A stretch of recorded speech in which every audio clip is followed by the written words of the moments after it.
Magandang araw mga kaibigan. Bigyan natin ng reaksyon itong post ni Congressman Kiko Barsaga. Sabi niya, tungkol ito sa chairmanship ng Blue Ribbon Committee. Sa tingin ko, dapat talagang ibalik kay Ping Lacson ang Blue Ribbon Committee chair. Bakit? Nakakatakot pag abogado katulad ni Senator Pia Cayetano or Senator Marcolita ang may hawak, baka may makulong na buhayan congressman. Sutil. Sutil, alaskador, whatsoever. Tingnan itong reaksyon ng taong bayan. Oh. 107 ang nag-react. 78,000 ang tumatawa. Sinong tinatawanan? 26,000 ang nag-like at 1,800 ang nag-love. Sapol talaga itong si Barsaga pag siya ang nag-comment. Sabi ni Tailia Napsia, perfect Congressman Kiko Barsaga.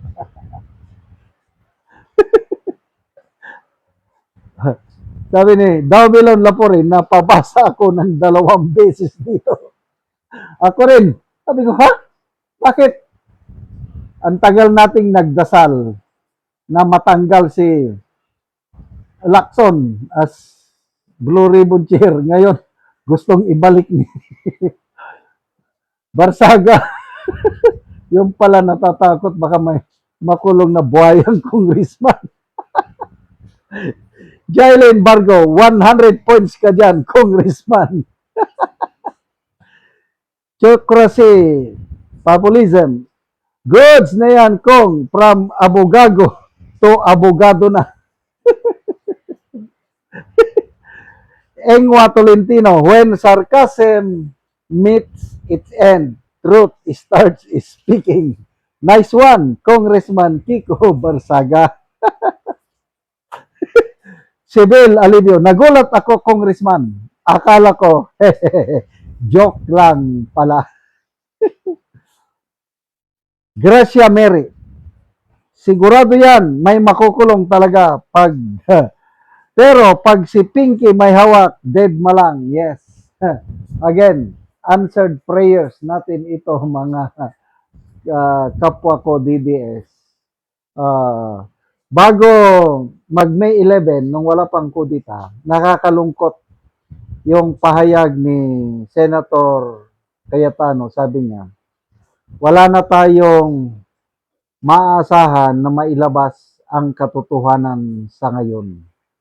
Maghintay na lang tayo sa 2028 pag-upo ni VP Sara kasi ang nangyari sa flood control investigation is selective accountability. Mayroong pilit na pinagtatakpan. Kaya lang, hindi nagtagal. A few days. Yun na. Nagkakudita na.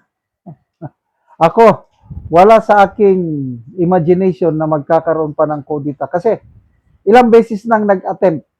Mga 2-3 beses na nagkudita ang grupo ni Senator Cayetano. Hindi sila nagtatagumpay. Kaya sabi ko, wala na. Next administration na lang. But God is in control.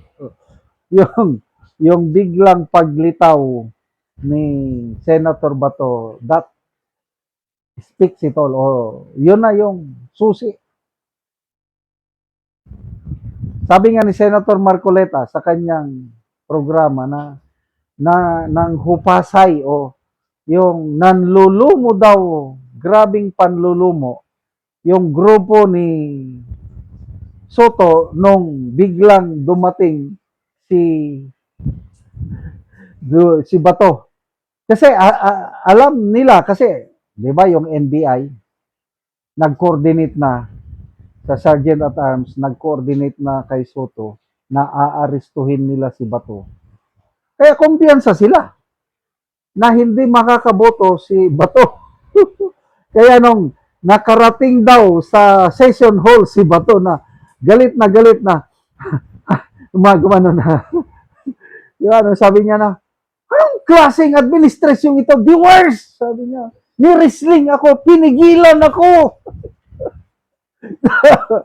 So, medyo nagkaroon ng konting break. Hindi mo na nag-session. Yon, nung nag-usap-usap daw yung kakampi ni Soto, namumula daw yung mga mukha, hindi malaman kung anong gagawin. Yun para magkukudita na, yon. Di, botohan. Ayan. Cayetano. So, ano ngayon?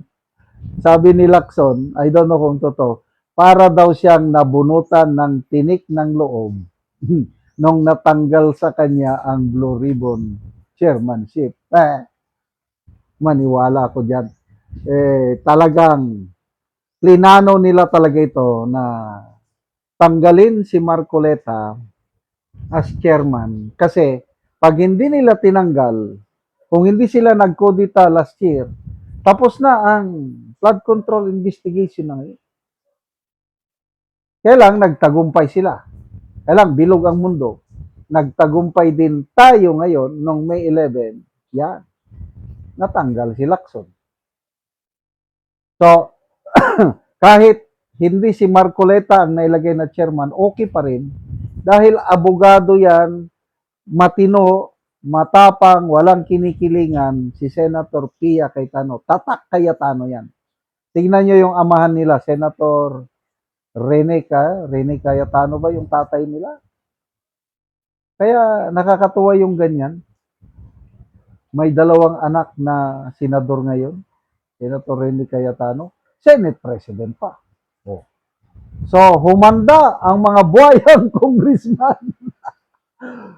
Wag naman, Congressman Barsaga, hindi kami papayag na ibalik kay Lacson. Bahalang makulong ang mga buhayang congressman.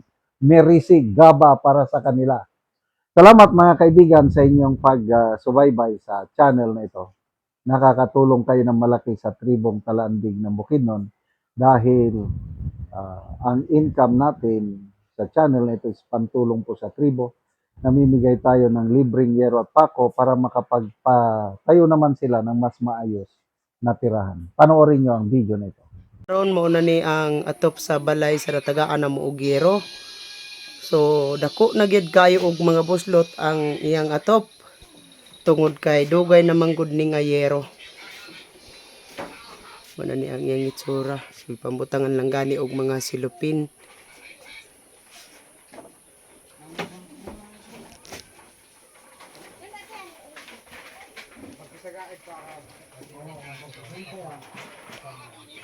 Og mo na ni ang gihatag na ngayero kang ante.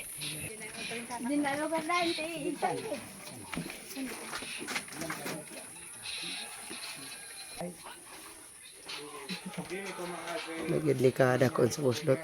So karon ante pila naman ni ka tuig ang inyong balay nga inani na ante ang itsura sa inyong atop dako. 30 na ka tuig. So dugay-dugay na gyud. Dugay na. So nga naman ante sa 30 na ka tuig, wala mo nakapalit og sin. Tungod sa ang